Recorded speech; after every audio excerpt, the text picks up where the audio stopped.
Muy buenas noches, muchísimas gracias por continuar en Sin Tabú. Estamos en este programa especial de sábado 15 de abril. Un mes muy especial, no solamente porque hay árboles floridos, hay muchos colores en nuestra naturaleza, también hay situaciones que nos llaman a la reflexión, al análisis introspectivo de cómo como seres humanos estamos nosotros actuando en favor o en contra de nosotros mismos mediante ese desapego a la naturaleza que es la que nos ayuda a vivir mejor. Esta aldea global en la que vivimos está siendo afectada por esos desastres terribles de los incendios, de la depredación, de la falta de agua y de todas esas cosas que nos llaman a reflexionar de cómo nosotros estamos actuando. Y en esta oportunidad tenemos el honor, la dicha de contar como invitado especial y orientador también. Vamos a aprovechar a nuestro invitado de hoy para que nos oriente un muchito en algunos aspectos que necesitamos nosotros comprender mejor. Y ante todo porque estamos en la Semana Santa, en la Semana Mayor, como le llamamos comúnmente, y muchas veces nos olvidamos o nos concentramos más en los aspectos de la fiesta, del verano, de la playa, del río, de la convivencia con amigos y nos olvidamos de aquel verdadero significado de estos días. Estamos entonces en la presencia de Monseñor Rómulo Emiliani y vamos a platicar un poquito acerca de esta Semana Santa. Bueno, no de estas, de la Semana Santa. Muy buenas noches, Monseñor. Gracias por aceptar la invitación y gracias por permitirnos compartir con usted en estas fechas tan importantes. Gracias, Víctor Manuel. Buenas noches. Dios los bendiga a todos y a todas. Sobre ese tema de Semana Santa quisiera empezar con una anécdota muy curiosa. Triste un poco, estaba yo predicando la Semana Santa en Ceiba y el día Jueves Santo, mientras estábamos en la liturgia del día, lo que es la última cena, en las playas de Ceiba había un concurso, como en otras playas también, ¿verdad? No solamente, de bikinis, el día Jueves Santo, y también de camisetas mojadas y no sé qué cosas. Y entonces un grupo de muchachas en la pasarela, todo para ganarse unos 2.000, 3.000, 4.000 lempiras, lo que sea, competían en pleno Jueves Santo, fíjate tú, mientras un grupo de personas, muchos beodos, gente embriagada, ahí abajo pues le decían un montón de cosas. Las muchachas quizás por la desesperación del dinero, no es bueno tampoco juzgar, ¿verdad? Si yo quiero comprender, pero aceptaban no solamente exhibir su cuerpo, sino en una manera indebida, sino justamente el Jueves Santo. Y aquí viene un poco el enfoque teológico. Satanás no quiere que los días santos se respeten, sea Semana Santa, sea Navidad. En Navidad se consume mucho más licor fino y también en Semana Santa que en otras semanas del año. Es decir, Satanás no quiere que nosotros estemos pendientes de lo sagrado, sino que al contrario lo profanemos. Y la cantidad de accidentes que hay de automóviles, en fin, de riñas familiares, todos provocadas por el licor. El licor realmente en algunos momentos es como un enviado también de las tinieblas, ¿no? Para quien no sabe beber, el licor se convierte en una trampa mortal. En fin, eso en cuanto a esa anécdota. En cuanto a Semana Santa, sabemos muy bien que la Iglesia hace durante el año énfasis en tiempos litúrgicos de algunos aspectos del misterio de Cristo, el Salvador y el Rey. Y entonces en la Cuaresma y Semana Santa se enfoca la Iglesia en el tema del sacrificio de Jesús, la inmolación de Cristo, el por qué da la vida y cómo da la vida por la salvación tuya, la salvación de todos, mi salvación también. Y luego pues se termina en el Domingo de Resurrección. Es un tiempo muy especial para que nosotros pensemos, profundicemos, reflexionemos en el gran misterio del amor, del sacrificio de Cristo.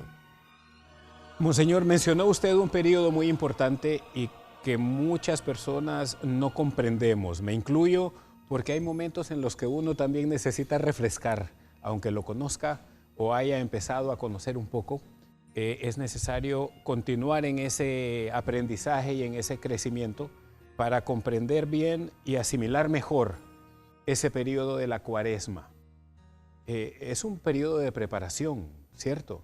Sí, es un periodo de preparación para la gran fiesta pascual, pero no solamente pensando en la fiesta pascual, sino que en sí tiene toda una dinámica de purificación y renovación de nosotros en cuanto al gran tema del pecado, que también durante todo el año hay que pensar en eso, en el pecado, ¿no? Y nuestras debilidades, nuestros defectos y demás, y cómo estamos influyendo negativamente en los demás. Pero como que en este tiempo quiere uno hacer un alto en el camino, pensar mejor cómo está mi vida en relación con Dios, y entonces por eso las predicaciones, los textos, la liturgia, todo va enfocado a eso. Y lógicamente ya los días más fuertes, los de Semana Santa, y claro, el Jueves Santo, el Viernes Santo, el Sábado Santo, el Domingo de Resurrección. Porque claro, todo culmina en la resurrección de Cristo, pero hay todo un proceso y la iglesia lo lleva muy bien. Quise yo retroceder un poquito para poder comprender mejor esas cosas. Esa ceniza que se nos impone a nosotros, bueno, primero que sabemos más y mejor que son precisamente aquellas palmas, ¿no? Sí. que salen. Luego ya ese periodo sirve para hacer ese análisis, esa alimentación del espíritu, de esa renovación, diría yo, Sí. y preparación para ya los días mayores, que son Sí. en los que estamos. Cuando hablamos de Semana Santa, muchos pensamos en aquellas películas y que generalmente traen aquello, bueno, recordamos nosotros en tiempos de la niñez con aquel acento de España, y el nazareno se acerca, y que esto y que lo otro, Sí. que son los recuerdos que de niño le quedan a uno grabados. Sí. Y que el Domingo de Ramos, y etcétera, etcétera. Pero es la vida, pasión, muerte y resurrección de Cristo. Así es. Y a veces nos quedamos en la muerte, Sí, vida, señor. pasión y muerte, Sí, pero señor. no hablamos de resurrección. Es cierto. Entonces, usted habló del jueves, un día muy especial, Sí, señor. sin dejar de tener claro lo especial que son todos los días de la Semana Mayor. Todos los días. ¿Le parece si nos orienta un poquito y nos ilustra un Sí. poco del significado de los días? No tanto como liturgias y demás, pero sí para ir entendiendo, porque así como están las estaciones en Sí. la pasión, Sí. comprendemos muchas cosas cuando se nos explica de una manera más de tú a tú. Sí, mira, antes de eso, has mencionado el miércoles de ceniza. Ahí hay una liturgia muy, muy fuerte, muy intensa, que viene del Antiguo Testamento, cubrirse de ceniza por arrepentimiento de los pecados que uno ha cometido, y que la iglesia lo enfoca ciertamente en eso, en saber que somos pecadores, necesitamos purificación, y también para recordar que venimos de la tierra, del polvo, y que vamos a volver a la tierra, al polvo, y que sin Dios no hay resurrección, eso está claro. Sin el Señor no hay resurrección. Ahora, fíjate bien, alguna gente con todo respeto, toma lo del miércoles de ceniza como algo mágico. Creen que imponer la ceniza ya va a producir algo en la persona. Inclusive van más ese día a la liturgia que el domingo. Sí, sí. Que el domingo, que es el día donde celebramos la resurrección de Cristo y donde también pues nos encontramos con la comunidad, comulgamos, etcétera. Pues fíjese usted, entonces, ¿cómo hacer ver a la gente que es un signo de arrepentimiento de tus pecados, de mis pecados? Es un signo de que yo necesito conversión, de que no estoy bien. Es un signo de que yo digo a la gente cuando me vean la cruz en la frente, que estoy en un proceso de liberación, de renovación profunda, y que además de eso, yo humildemente reconozco que sin Dios nada soy. Sin Dios soy menos que basura, tierra, sin Dios. Polvo soy, al polvo volveré. Entonces ya, si uno entra con esa actitud, las cosas cambian, pero siempre está el sentido mágico de las cuestiones. Igual que el agua bendita. El agua bendita, Es cierto. pero el agua bendita es un signo a mí muy hermoso y muy profundo de lo que es la presencia del Señor. Y que, claro, uno bendice con agua bendita y hay efectos, pero no es tampoco algo mágico. Igual que llevar una cruz. Hay gente que lleva la cruz como un amuleto para que no me pase nada.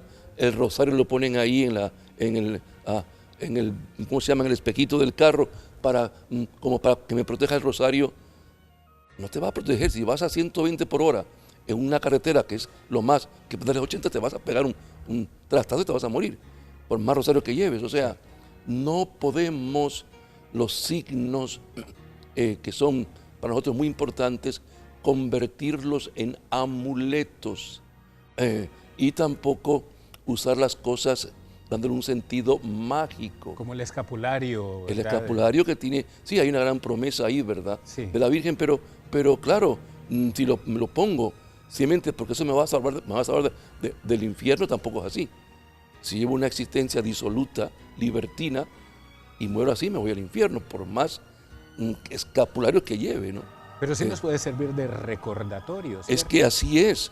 Todos los signos son para que uno avive la fe, recuerde las imágenes de la Virgen, el crucifijo, son signos que yo tengo, que yo uso en mi casa, en mi oficina y tal, para recordarme, por ejemplo, el crucifijo, que Él murió por mí en la cruz, pero que no está muerto, está vivo, vive eternamente en el cielo, en la tierra y en todas partes. O sea, Cristo está vivo, Cristo resucitó, que es más, ese es el gran mensaje del domingo de Pascua. Entonces, la Semana Santa, uno entra el domingo de Ramos profundizando en esta, diríamos, dramática situación humana. La gente recibe a Jesús con tanto amor, con tanto entusiasmo, con tanta fe en Jerusalén, las palmas agitándose, los mantos en el piso, Jesús en el burrito. Aceptan la imagen de un Cristo humilde, no de aquel Mesías que iba a venir en un caballo con un gran ejército para liberar a Israel del Imperio Romano. No, viene en un burrito, aceptan esa imagen. Hasta ahora todo iba bien, pero el problema, y aquí nos metemos ya en Semana Santa, el problema fue que la casta religiosa del tiempo de Jesús, fariseos, saduceos, escribas, todos los que tenían que ver con el conducir al pueblo hacia las cosas de Dios, y que habían convertido los saduceos el templo como en Dios y los fariseos en la ley como Dios, y se habían instalado, tenían muchos privilegios. Cuando ven a alguien que no pertenece a la casta rabínica, que no tiene nada que ver con los sacerdotes judíos, que no es un hombre de escuela, diríamos, a nivel religioso, y que habla como nadie nunca ha hablado, y que arrastra multitudes, y que hace milagros, y expulsa demonios. Infunde temor, ¿no? Entonces, crea en esta casta un miedo. El miedo a que si dejamos que este tipo siga, este señor nos va a desinstalar, va a hacer que todo el mundo vaya con él y nos aparten, no crean en nosotros y no nos hagan caso. Entonces se crea una situación, diríamos, como de un mecanismo de defensa que se da en todos los gremios. Es la primera reacción. En todos los gremios, cuando alguien destaca, en la medicina, en la abogacía, ingeniería, en la política. En la política también. Cuando alguien destaca mucho, cuidadito, que se prepare. Porque entonces, claro, los que pertenecen al montón, no les gusta que este señor brille mucho, porque puede que también haga como resaltar la mediocridad de otros. Es correcto. Eso se da en todos los gremios. Y entonces en el caso de Jesús está claro, la envidia aparece. Y entonces ya al principio intentaron como a Jesús seducirlo con halagos y cosas, e inclusive me imagino también que con promesas Es más, Satanás, Sí. en las 3 tentaciones, busca cómo tentar a Jesús para aplacarlo y para como domesticarlo. En el mundo de la política eso es. Sucede. Usted que sucede. está trabajando ya, que ya es aspirante a diputado, lo sabe, y usted es muy joven, pero ya verá poco a poco, en la medida en que, ¿verdad?, que sigas adelante, que hay siempre como, te voy a ganar. Utilizó Casi usted muy bien la palabra seducción. Te voy a enamorar, sí, te voy a convencer, te voy a sobornar. sobornar. Pero si sigues un gallito de pelea, prepárate porque entonces voy a hacerte unas cuantas zancadillas o emboscadas. Y si no, al final te voy a eliminar. Un pueblo que había estado tan a favor de Jesús, después va a ser extremadamente manipulado por la casta religiosa, que no querían perder sus privilegios. Y entonces se acomodaban y se escudaban, por ejemplo, los saduceos, los sacerdotes judíos, en el templo, y los fariseos y demás en la ley. Y hasta pareciera que ponían la ley y el templo por encima de Dios. Viene Jesús a poner en su sitio todo. Para empezar, desacralizó la ley y el templo, que son buenos en sí, pero que no son Dios. Jesús viene a hacer ver que solo hay un Dios, que es Padre, Hijo y Espíritu Santo, y lo demás en torno al Señor, porque fácilmente endiosamos estructuras, personas, cargos, misiones, endiosamos las cosas y entonces eso nos hace perder, diríamos, el gran enfoque, que Dios solamente hay uno. Entonces el domingo de Ramos la gente en favor, pero la casta religiosa, en vista de que Jesús era una amenaza para ellos, pero una gran amenaza, empiezan a confabularse entre todos, inclusive los herodianos, y comienzan a tejer una serie de infamias y calumnias espantosas.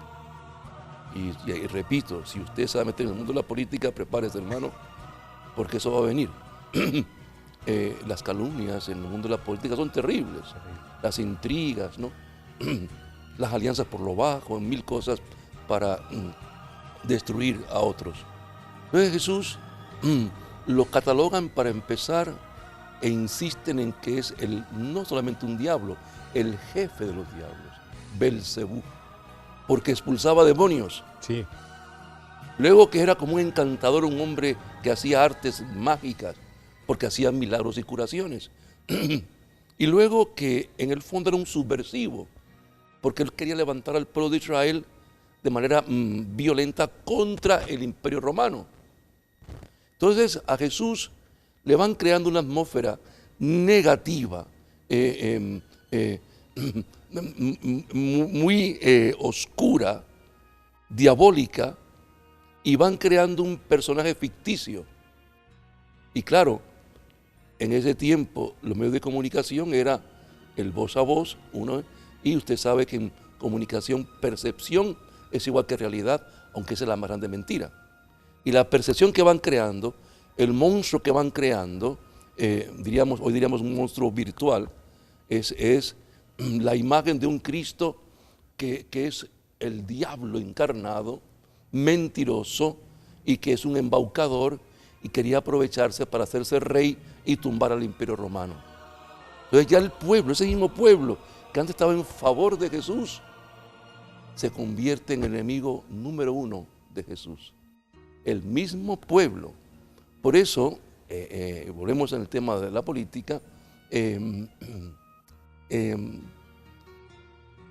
general, en todas partes del mundo, donde se den situaciones dictatoriales, en cualquier parte del mundo,